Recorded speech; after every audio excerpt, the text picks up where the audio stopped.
and affiliation, and we just ask that you direct your question to a specific student-athlete. No flash photography or video recording is allowed during the pressers, but you, for video, can use the distribution site that's straight back to the left and straight across the tunnel. We have the video distribution sites. So we'll open the floor for questions. Yep, right here on the left. Hi, this is for both of you. Mark Narducci, the Philadelphia Inquirer. With how little time between finding out about Belmont and the game, do you guys almost feel like you're back in college and you're cramming for an exam and don't have enough time to study? Yeah, I think it's good and bad, because Belmont has just as much time to prepare for us as well. So we just did a lot of film study. As soon as Selection Sunday was over, we had film about 8 o'clock at night, so that was good. Yeah, I agree with Shez. We only had we had film at 8 p.m. After we found out. We had 30 minutes film, and then we practiced earlier today. So it's the same thing. I think they also had the same amount of time when they found out. So I think it's who wants it more. So it's fair game.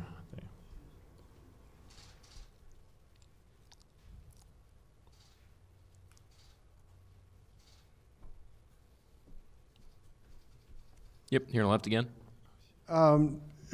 What do you know about them in this little bit of time, Shiz? They have very good offense. They like to shoot a three-pointer very well. They get out in transition. They have a kid who's averaging about 21 and 10, who's going to be a big problem for us. So we have to contain him and contain the shooters. How about the fact they're averaging 87 points per game? What do you kind of have to do to slow them down?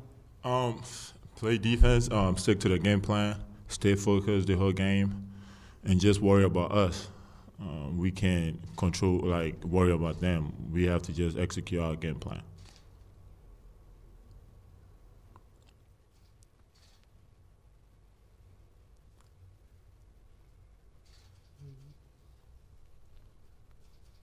Any further questions? Yep, here on the left. Carly Roberts, University of Dayton. How do you guys like Dayton so far, and just talk about your experience and if you've been welcomed and the energy? Ernest, can you take that first? Yeah, it's been great so far. They gave us a very warm welcome. It was great. Put the red carpet right in front of the buses, and I think that was really neat. We got cookies while we entered the hotel, so it was pretty neat. So I like it so far. This is my first time here, and I like it. Shiz? Oh, yeah, same. It's very welcoming here, very friendly people, so very home feeling. Here on the left. Mark Narducci, the Philadelphia Inquirer. Ernest, you're coming off arguably your best game. How much can you kind of build off of that kind of effort on both ends of the court? Just keep playing hard. Just do my job to the best of my abilities, and just play free. Play hard, play free.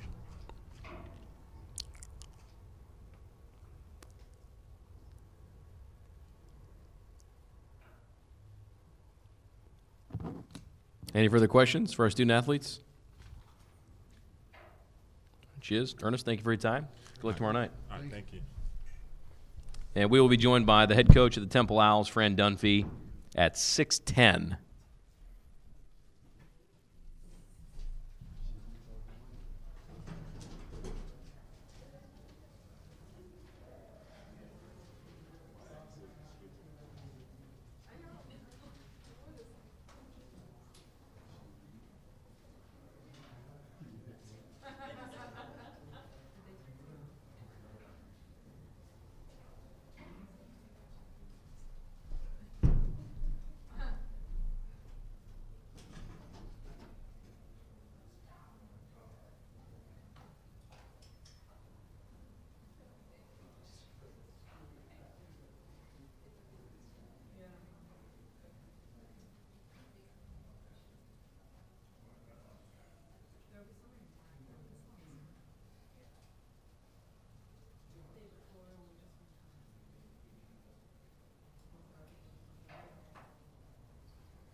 that first week in January when it was like 65 degrees or something. Yeah. I was like, oh, okay. It was like minus 30 every day. Yeah, we had that too, which is awful. That was the day that they brought Yasiel Puig in. He was looking for a house, so they made him available. And when I went out to drive to where he was, I think the actual temperature was like 1 below maybe, or 0 with wind chill of like 30. And you walk outside and you take that first breath. Oh, yeah. And you forget how it makes you cough. It's so cold and it just goes in. And Yeah, we were in, I was on special assignment for 3 days. So we were up in Cleveland for 2 days for a shoot. And it was like only slightly worse there, but that's it. We're like walking out and immediately just, oh my goodness. It's the worst. it's like, how did people like in Minnesota, North Dakota, why? This is normal winter. This is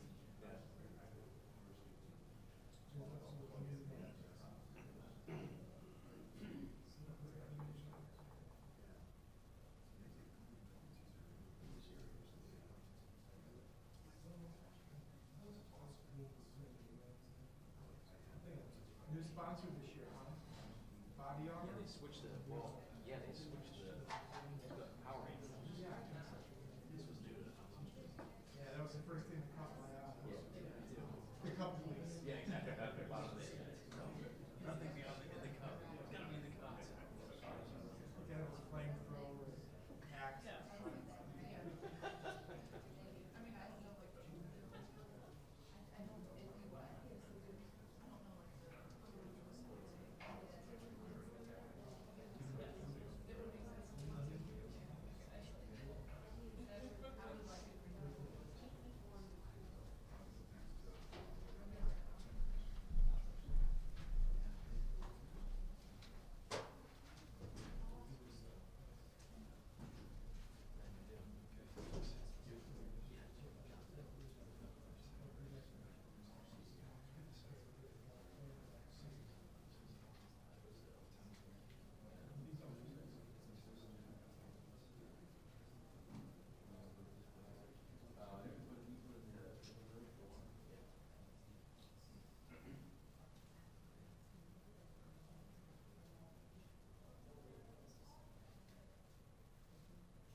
We good?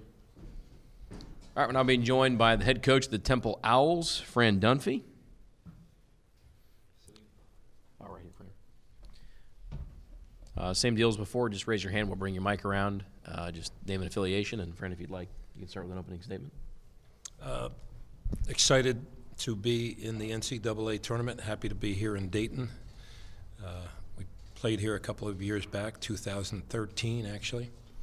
Had 2 great games here, and actually spent a lot of time obviously in the Atlantic 10, so we came to Dayton often to play games. So appreciate the facility, the crowd, the enthusiasm, the aura that is here at Dayton. So again, thrilled to be here. Questions for Coach Dunphy? Laurel, we'll go first. Laurel Failer from the Dayton Daily News. Just how does your familiarity with Dayton transfer over to your student athletes? I don't know that it necessarily does. I can tell them the story of how we did in 2013, and it was a terrific couple of games for us. But I think they're going to figure it out on their own. We have some veteran leadership, and I'm sure they'll talk a lot about the atmosphere here. And but I don't know that my experience is going to help our guys, other than just me saying how great a place this is, and it's a wonderful environment to play in the NCAA tournament here. Joe? Hi, Fran. Joe Kay with the AP. I'm wondering, as the season kind of reaches its climax, do you find yourself getting a little more nostalgic or treasuring moments a little bit more, knowing this is kind of the last go-around? You know, I don't really, Joe, to be honest with you. I think the nostalgia will hit me sometime in mid-April. When I was probably going to go on a recruiting mission, and then I don't, things like that. But I think at this point you're so busy and so caught up in what is happening in the moment, and you're really worried about each and every one of the guys you're coaching, so you don't have much time or really desire to think about yourself in this situation. But thank you for asking. Mark Narducci, the Philadelphia Inquirer. Fran, I have 2 questions. One is, what has the last 24 hours been like? And even though you're kind of used to always preparing, do you almost feel there's not enough hours in a day to prepare for a team you haven't seen? Well, our staff has done a terrific job. I've watched a lot of film and tried to expose myself to as much Belmont info as I possibly can. But they're in the same boat. They're trying to do what we're doing. We're having a cram session. I was never a very good student, so I didn't do a lot of cramming back in the day, but that's what we're doing now. You don't sleep too much, and you're fired up, you're excited about the opportunity, but you're going to learn as much as you can over the next 24 hours. And secondly, what do you see from Belmont? Well, I think you look at their statistics, and they're sort of extraordinary. Shooting 50%, that's really hard to do with the amount of threes that they take. Windler is a guy that obviously a lot of people are talking about, and you watch him on film and you say that I'm looking for a weakness, and you don't see it. He does everything so well, and he's just part of the group that they have. And I've watched Rick Byrd a lot of years now, and I think his teams have always been so well prepared that we're expecting that to happen, obviously, tomorrow. Terrific coach, terrific program, and obviously very, very successful. So it's a great challenge for us, and we knew that was going to happen if we were going to be lucky enough to be in the NCAA tournament. We are, and we're going to get a great challenge tomorrow. We're here on the left. Hi, Russ Steinberg, SB Nation. You spent a good amount of time coaching in a traditional one-bid league. Just wondering your thoughts on Belmont getting in after the season that they had, and just how hard that is to do as an at-large. Well, I think their body of work, and it's not only this year. I think they have a great reputation. So that my guess is, as you are on that committee and you're saying, this is really a good basketball program, and they deserve this opportunity because of not only this year, but the way they've handled every one of their seasons for so long with Rick as their coach. So it's a terrific program. They deserve everything they get. Back right. Nick Curver, University of Dayton. Belmont averages 87.4 points per game, good for second in the nation. What do you need to do tomorrow to slow them down defensively? Well, obviously we need to have the pace be at our liking. Not that we're not a slow down team. We're a middle of the road, probably. I guess we're a little bit above average in terms of our possessions per game. But it's going to be a high possession game. But we have to do a great job of communicating on the defensive end, limiting them getting foul shots, limiting them getting extra possessions, which has been our comeuppance, to be honest with you. We need to do a better job keeping people off the glass so that they don't get extra possessions. And then we have to be really efficient on the offensive end ourselves. And we have to run good offense so that we can be in good position floor balance-wise so that we're not giving up easy baskets in transition. Here, front right. Fran, Sean Pastor, Alice Daly. I wonder if you could compare Belmont versus Davidson. Some numbers are similar. Somebody asked me that today. Who would you compare Belmont's approach to the game to? And they said, would it be a team like Davidson? And that seemed to be a real good example to me. And we played Davidson earlier in the year, and we got a win, but it was very hard fought. And I thought they shot the ball extremely well. I don't think our defense was as good as it needed to be. We somehow escaped and survived, and it was a terrific win for us. So we're going to probably face much of the same tomorrow, just the way they run their offense, the speed and the quickness that they run it with. And so we're expecting us to have as good a challenge as we can on that defensive end. And then they're going to, when we get open shots, we've got to be as efficient as they are. Where is the game in college basketball, as you're kind of wrapping it up at this level, where's the game in terms of the, there's a lot of controversial things that are surrounding it right now? Yeah, I don't think we're perfect. I think we need to continue to get better each and every year and making good decisions. I think the profession of coaching is a good one. The business sometimes gets in the way, and I think we have to really pay attention to that. But I think we can do our jobs better. I think we can pay attention to the student athlete even more than we do. But guide them in the right way, that we're going to get everything done with hard work and enthusiasm and energy and doing things. I'm a big Spike Lee guy. Let's do the right thing all the time. But we can do better. But I don't think it's broken.